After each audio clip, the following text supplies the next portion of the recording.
Meet Kevin was arrested for DUI. He's already filed a motion to dismiss. The first bite at the apple, the court denied it. He has now filed a motion to suppress evidence, saying, Judge, this evidence should not come into a trial, and this is why. So let's take a look at that motion right now. To give you a little background, I'm Colton Richardson. I'm a personal injury attorney. I've been practicing personal injury law for 3 years, and before that, I was a prosecutor for Tulsa County, and I prosecuted numerous DUIs.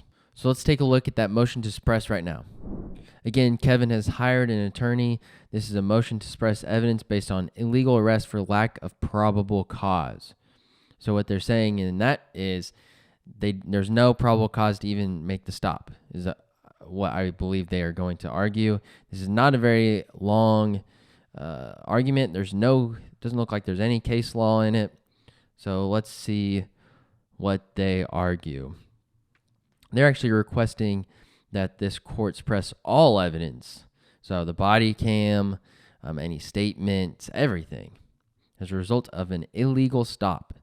And when state as follows. On May 13th of 2022, defendant was stopped by law enforcement for not stopping at a stop sign.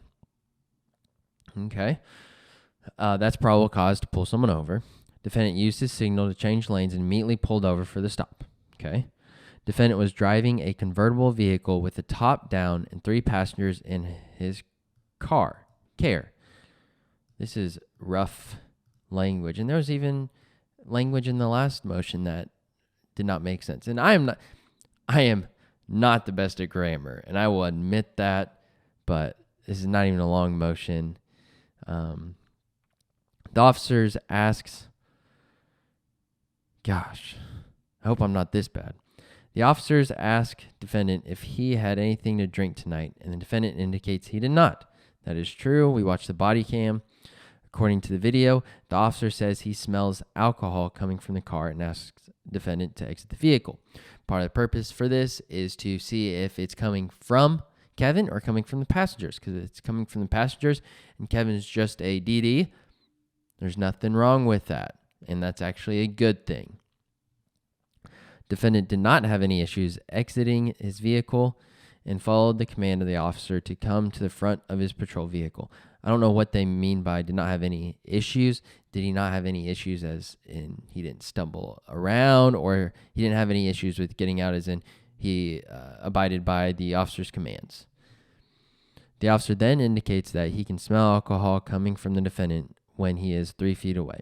That is true. While they're standing over there, just him and the officer did say that. The officer then asks defendant if he would like to participate in field sobriety test, and defendant does not. That's correct. So Kevin actually does not give the officer or the state much evidence when he declines to submit to field sobriety tests.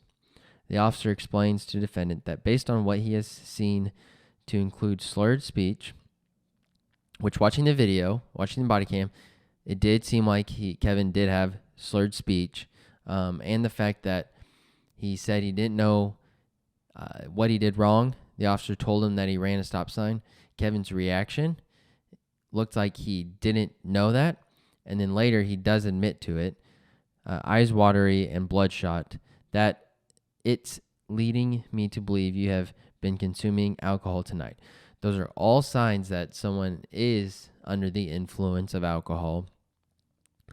Defendant then pleads the fifth and is placed under arrest. So he's then arrested for driving under the influence. Law enforcement lacked probable cause to believe defendant was under the influence of alcohol to the extent his normal faculties were impaired. See video. So they're arguing that there was no evidence to even arrest him for DUI, and so they should actually keep out all the evidence. And if there's no evidence, then the case is pretty much dismissed. It's gone. Because if you don't have any evidence, what is there? And so, let's see. Defendant respectfully requests this honorable court to suppress all evidence. Signed by a different attorney, but the same law firm as the last one. So, very interesting that they filed this. Again, they are throwing anything against the wall to see what sticks. Usually, if it is his first DUI, prosecutors usually offer, at least in Oklahoma, a deferred sentence, which means you go on probation and that crime could be erased from your criminal history. He probably does not want even the publicity of that. So that's probably why he's fighting it so hard. Let me know in the comments what you would do in this situation. And if you enjoyed this video, we'll keep following it, and check this video right here about Kevin.